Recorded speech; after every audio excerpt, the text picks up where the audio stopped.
Dr. Martin Luther King Jr., in a 1968 speech where he reflects upon the civil rights movement, states, "In the end, we will remember not the words of our enemies, but the silence of our friends."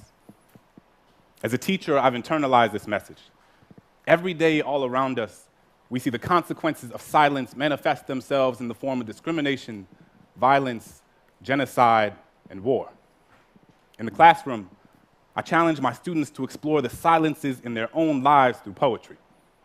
We work together to fill those spaces, to recognize them, to name them, to understand that they don't have to be sources of shame. In an effort to create a culture within my classroom where students feel safe sharing the intimacies of their own silences, I have 4 core principles posted on the board that sits in the front of my class, which every student signs at the beginning of the year. Read critically, write consciously, speak clearly, tell your truth. I find myself thinking a lot about that last point, tell your truth. And I realized that if I was going to ask my students to speak up, I was going to have to tell my truth and be honest with them about the times where I failed to do so. So I'd tell them that growing up, as a kid in a Catholic family in New Orleans, during Lent, I was always taught that the most meaningful thing one could do was to give something up, sacrifice something you typically indulge in to prove to God you understand His sanctity. I've given up soda, McDonald's, French fries, French kisses, and everything in between. But one year, I gave up speaking. Figured the most valuable thing I could sacrifice was my own voice, but it was like I hadn't realized that I had given that up a long time ago.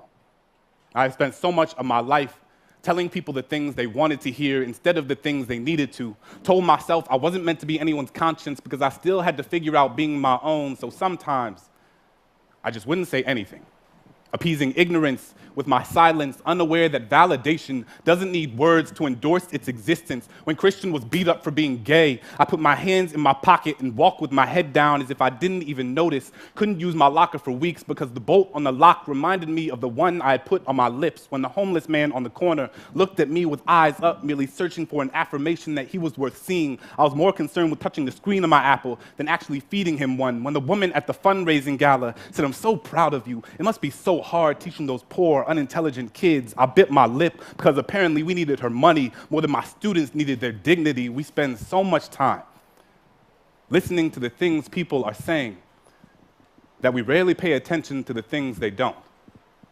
Silence is the residue of fear. It is feeling your flaws gut-wrench guillotine your tongue. It is the air retreating from your chest because it doesn't feel safe in your lungs. Silence is Rwandan genocide. Silence is Katrina. It is what you hear when there aren't enough body bags left. It is the sound after the noose is already tied. It is charring. It is chains. It is privilege. It is pain. There is no time to pick your battles when your battles have already picked you. I will not let silence wrap itself around my indecision. I will tell Christian that he is a lion, a sanctuary of bravery and brilliance. I will ask that homeless man what his name is and how his day was, because sometimes all people want to be is human. I will tell that woman that my students can talk about transcendentalism like their last name was Thoreau, and just because you watch one episode of The Wire doesn't mean you know anything about my kids. So this year, instead of giving something up, I will live every day as if there were a microphone tucked under my tongue, a stage on the underside of my inhibition. Because who has to have a soapbox when all you've ever needed is your voice? Thank you.